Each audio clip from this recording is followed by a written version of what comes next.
Hey guys, Nick Drosos and welcome to Code Red Defense. The question we got is, Nick, is hitting the chest effective in the street? Now, I've seen somebody get dropped like that where he was punched right underneath his rib cage, right over here. What do you call this again?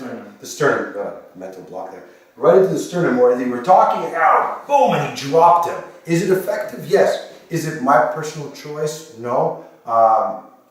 It depends on what he's wearing. Like, I'm looking at him right now, I can't even launch that perfectly, that shot right underneath the sternum. Yeah, you can go into the stomach, you can punch into the chest.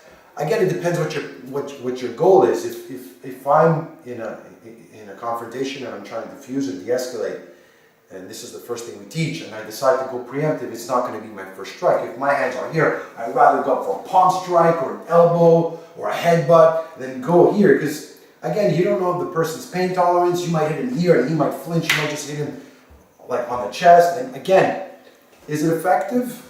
Yes. Is it my first choice? No.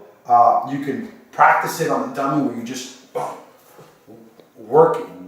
You can train it. But again, you know, when we're looking at striking, I always tell people, what are you fighting right now? You know what I mean? If it's not a big threat and I just want to drop the guy, boom, maybe I'll launch it. If my life is in danger and I know I've got to finish the fight, I'm not going to go for a chest shot. I'm going to go for a head or straight to the throat or finger jab him in the eyes. So again, at the end, it's your call when you're faced in that situation, guys. So I hope you guys enjoyed the video. So if you guys want to learn more self-defense, go visit CodeRedDefense.com. We have a complete set of videos, common attacks, guys. Go check it out.